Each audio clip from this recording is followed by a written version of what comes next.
جس طرح سے آپ یہ دیکھتے ہیں کہ سورج جب غروب ہوتا ہے تو اپنی شفق چھوڑ جاتا ہے، تو ایسی ایک شفق آج ہمارے پاس ہے جن کو شکیل بجنوری کے نام سے لوگ جانتے ہیں، جو آج کسی تعارف کے محتاج نہیں ہے۔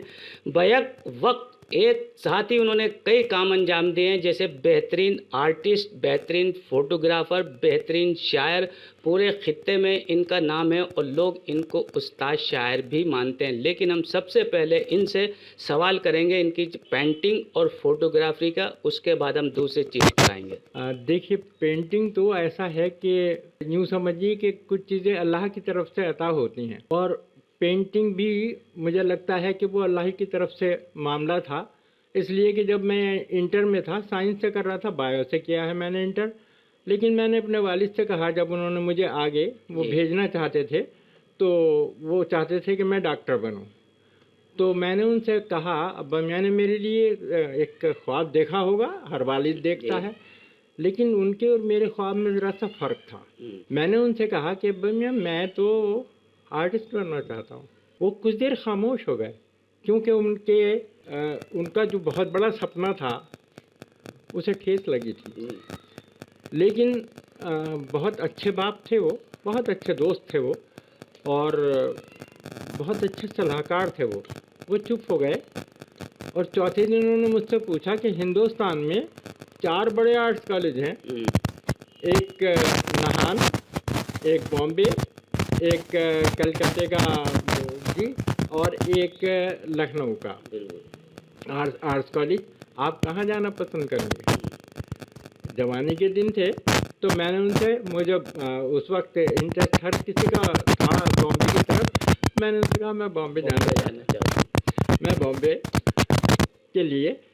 انہوں نے کہا اچھا، میری ایک پھپھو رہتی تھی وہیں، تو وہ کہنے لگی چلو، چلا گیا میں، لیکن والدہ میری بیمار رہتی تھی بہت، وہ اور 3 دن کا سفر تھا اس وقت بامبے کا، یوں سمجھیے آپ، ہاں یہ سمجھیے کہ 62-63 کی بات ہے، تو اس وقت بہت پریشانی ہوتی تھی۔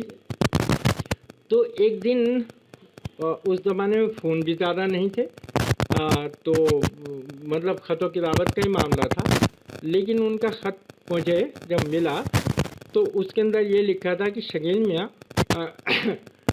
میرے پاس زیادہ وقت نہیں ہے شاید، تو تم واپس چلے آؤ۔ خیر، ایک بات کو ٹھیس لگی، لیکن ماں جیسی بہت قیمتی چیز تھی، میں وہاں چھوڑ کے چلا آیا، اور مجھے لگا کہ اب اللہ مالک ہے، جو ہوگا دیکھا جائے گا۔ لیکن پھر بھی دونوں ماں باپ میرے اس بات میں لگے رہے کہ اس کا ایک زخمی ہوا ہے معاملہ، کیا کریں۔ تو یہاں ہمارے یہاں کے بجنور کے ایک پروفیسر تھے آرٹس کالج میں، انہوں نے کب ان سے کیا معاملہ طے کر لیا مجھے نہیں معلوم، مجھے انہوں نے بتایا شکیل میں لکھنؤ چلنا ہے، آپ کا ایڈمیشن ہو چکا ہے جی، اب وہ انہوں نے اپنی طرح سب کچھ کرا دیا تھا، اور آپ کو لکھنؤ جانا ہے آرٹس کالج میں۔ میں نے لکھنؤ آرٹس میں ایڈمیشن لے لیا، باقی ایجوکیشن وہاں ایوننگ کلاسز جوائن کر کے کی، اور سارے معاملے ہو گئے۔ اللہ کا شکر ہے کہ اور ماں باپ کے لیے آدمی سب کچھ کرتا ہے۔ آپ تعجب کریں گے کہ میں 2nd ایئر میں تھا وہاں آرٹس کالج کے، میری شادی کر دی گئی تھی، اس میں بھی انہوں نے یہی کہا کہ میں تیرا چہرہ دیکھنا چاہتی ہوں۔ تو میں نے سوچا کہ میں ایوننگ کلاسز کا بھی اسٹوڈنٹ ہوں، آرٹس کالج بھی کر رہا ہوں، چلو ایک تیسرا امتحان بھی صحیح، یہ بھی صحیح ہے، یہ بھی صحیح۔ اللہ کا شکر ہے کہ ان کی دعاؤں نے یہ سب کام پورے کرا دیے، اور ایک خوشگوار زندگی جی رہا ہوں، اس میں کوئی شک نہیں ہے، اللہ کا کرم ہے۔ اور فوٹوگرافی میرا شوق تھا بے حد، تو مجھے مطلب وہ مجھے میرے بھائی سے ملا، بھائی کو پاس ایک کوڈک کیمرہ تھا، تو مجھے ان سے بھی ملا تھا۔ پھر صاحب یہ جو بتائیے، یہ جو فوٹوگرافی آرٹسٹ شوق ہوتے شاعری میں آپ کا؟ ہاں، بہت اچھا سوال آپ نے پوچھا، خوش رہیے۔ وہ देखिए शायरी भी मेरी घुटनी में पड़ी है। अच्छा। मेरे वालिद मोहतरम जनाब शौक बिजनौरी साहब बहुत मोहतरम शायर, उस्ताद शायर थे, और वो शायर थे कि जो अंग्रेज़ों के ज़माने में जिनकी 2 नज़में ज़ब्त हुई थी, जी। तो वो नज़्म को भी बहुत अच्छे थे और गज़ल वो तो बहुत अच्छे थे ही, इसमें कोई शक नहीं। लेकिन वो जब मेरे यहाँ महफ़िलें होती थी और सब मामले होते थे, यहाँ रोज़ उनकी बैठकें होती थी, तो हम बच्चों को आने की उसमें इजाज़त तो नहीं थी बचपन से, लेकिन फिर इजाज़त मिल जाती थी या कुछ हम चाय वगैरह लाए हैं या कुछ इस तरह का मामला है तो वो अच्छी लगती थी। फिर वो धीरे धीरे जाने कब में शायर हो गया, पहले शायर हुए या पहले फोटोग्राफर? ये मैं भी नहीं बता सकता, इसलिए कि मेरे ख्याल से ये दोनों चीज़ें मेरे बराबर चलती है। हाँ बराबर ही चलती रही हैं, अल्लाह का दिया था, वरना देखिए अल्लाह अगर तौफीक न दे इंसान के बस का काम है। फोटोग्राफी तो आपकी देखेंगे, लेकिन कुछ शायरी जो हमारे सामाइन सुनना चाहते हैं। अरे साहब मोहब्बत है, देखिए देखिए जो आपने कहा है तो चंद शेर जी। पहले। अगर वो फूल था, हम्म। अगर वो फूल था तो अपना सच समझा गया होगा, बहुत खूब।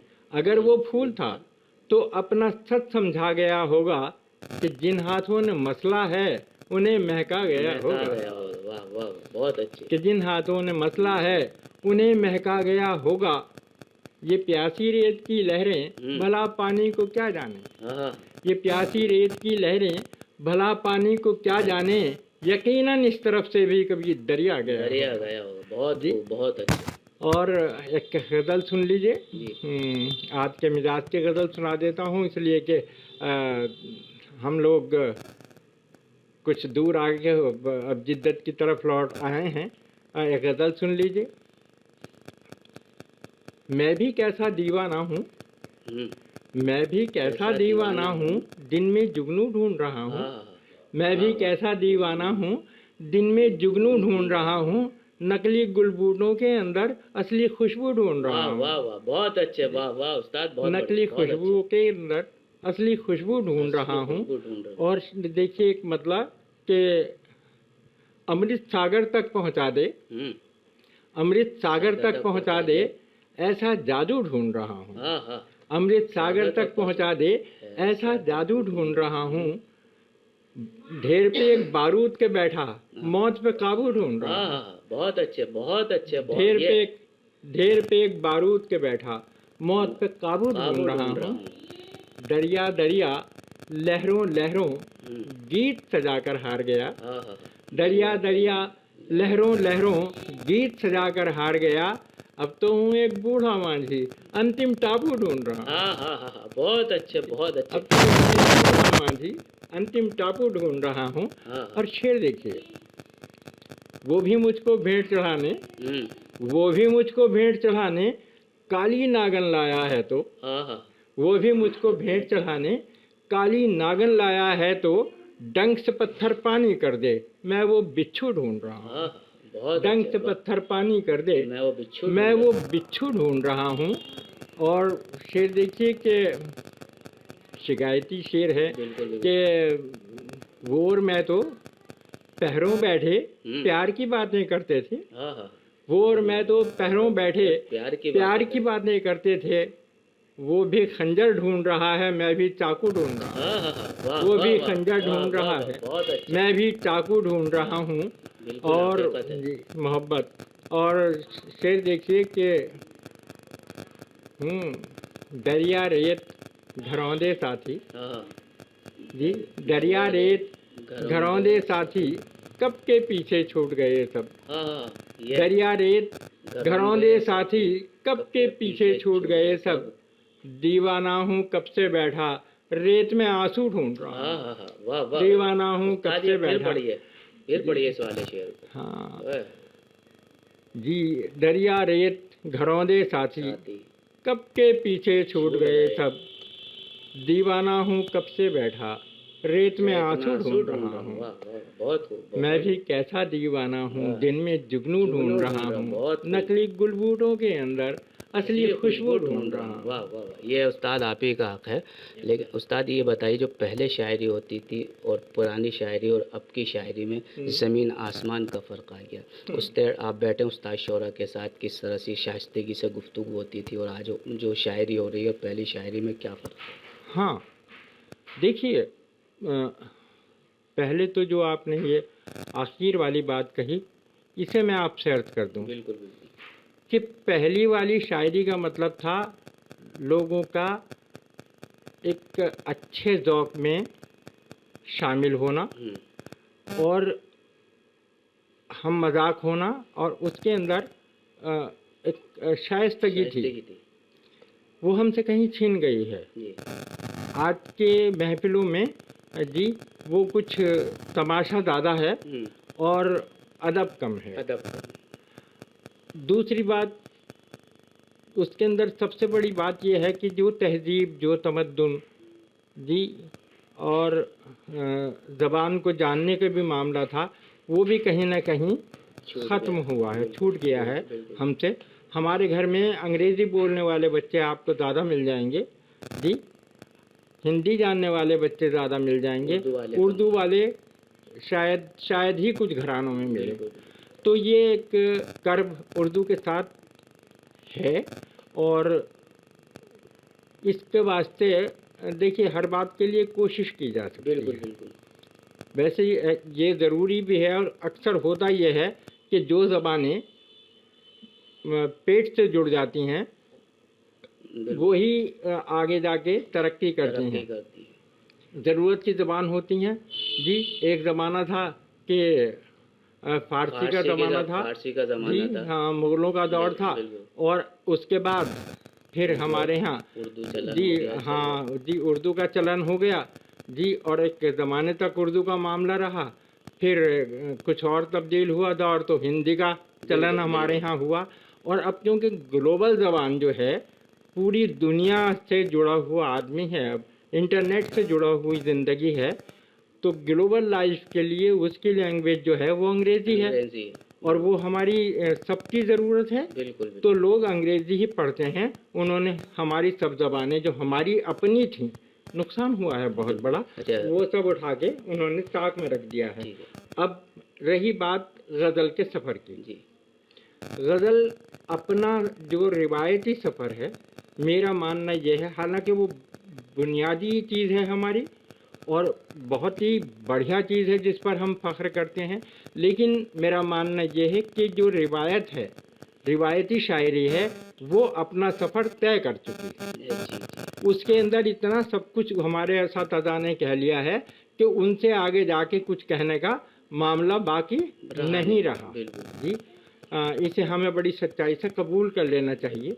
अब अहद बदल गया जी, और इस अहद में आप ये देखिए कि हर चीज़ तब्दील हुई है.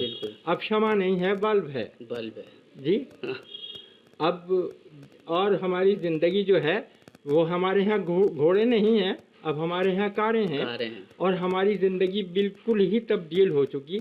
वो सारे इस्तारात, वो सारे कन्हाए जी, वो सब कुछ तब्दील हो चुके, और साथ साथ जहन भी तब्दील हुए हैं, हमारे मामलात भी तब्दील हुए हैं. गज़ल ने भी तब्दीलियाँ करनी शुरू कर दी हैं, और करनी चाहिए. मेरा मानना ये है. ये बेशक बात है कि रिवायत का एहतराम करते हुए माननी चाहिए. देखिए, गज़ल का जो पैटर्न है कि उसमें गज़ल में मतला हो, उसके अंदर मक्ता हो, उसके अंदर अशार हों, उसके अंदर एक बहर हो जी जो कायम कर ली गई हो, रदीफ़ और काफ़िए की सबकी पाबंदी हो जी, और अज़ान की पाबंदी हो, वो सब कुछ जो कुछ है वो जदीद शायरी में भी होना ही है. अगर वो उसमें वो ना कोई तब्दीली कभी हुई और न कभी होगी, इसलिए कि वो एक मीटर है. वो एक असूल है, उससे बाहर जा नहीं सकते. लेकिन जो इमेजरी है वो तब्दील हुई, जो लफ्ज़ियात है वो तब्दील हुई है, और सोच के साथ साथ, और वो हो जानी चाहिए थी.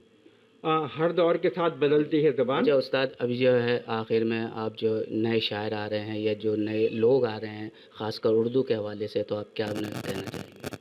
हाँ, देखिए, उसमें अच्छा कहने वाले भी हैं, इसमें कोई शक नहीं है, لیکن ایک بگاڑ بھی ہے، اس کے لیے لوگ میری بات کو محسوس نہ کریں، لیکن ایک بگاڑ یہ ہے کہ وہ چاہے پینٹنگس ہوں اور چاہے شاعری ہو، جی کوئی کہتا ہے کہ صاحب یہ نثری نظم ہے، جو بات نثر میں کہی جا سکتی ہے اس کے لیے نظم کی ضرورت ہی نہیں ہے، یہ نثری نظم ہے کیا؟ اور اس طرح کے جو معاملے دے دے کے لوگوں نے عنوان دے دے کے اور ایک معاملے کو کیا ہے، یہ ٹھیک نہیں ہے، میں اس سے اتفاق نہیں کرتا۔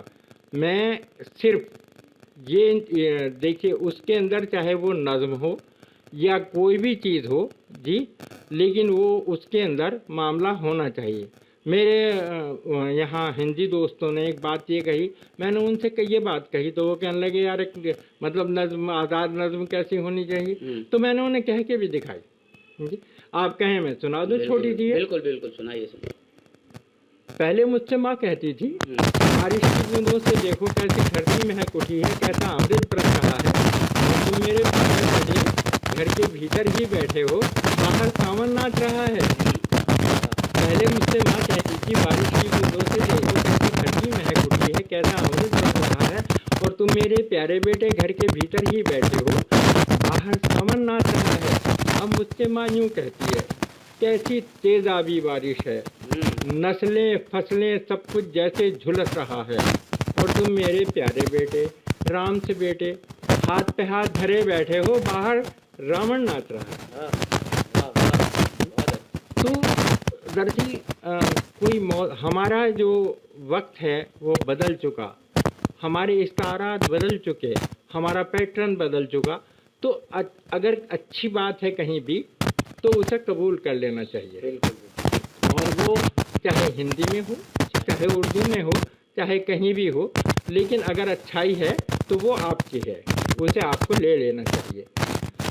تو میں آپ سے یہی گزارش کرتا ہوں کہ لوگ جو ہمارا اپنا ادب ہے اس کی حفاظت کریں، جو ہمارا تہذیب ہے اس کی حفاظت کریں، جو ہماری زبان ہے پیٹ کی جڑی ہوئی زبان سے بے شک جڑی ہے، اس لیے کہ وہ روزہ روٹی سے جڑی ہوئی ہے، لیکن جو چیز گھٹی میں پڑی ہے، جی وہ جو جس چیز کی ضرورت ہے، جی وہ اسے بھی سیکھیں، بے ضرورت بھی سیکھیں، لیکن اسے سیکھیں تاکہ یہ سب کچھ زندہ رہے۔ شکریہ آپ لوگوں کا۔ دیکھیے یہ تھے شکیل صاحب جو اپنے خیالات کا اظہار کر رہے تھے، اور انہوں نے جو الگ الگ باتیں بتائی ہیں بہت عمدہ بتائی ہیں، پہلے کی شاعری اور اب کی شاعری میں جو فرق آ گیا ہے، لیکن شائستہ کا گفتگو ہونی چاہیے، بدلاؤ ہو تو شائستگی کے ساتھ ہونی چاہیے، کوئی بدمزگی پیدا نہ ہو۔ رمیش سیاسی تقدیر یوٹیوب چینل کو سبسکرائب کریں اور بیل آئیکن پر کلک کریں تاکہ آپ کو سب سے پہلے خبریں ملتی رہیں۔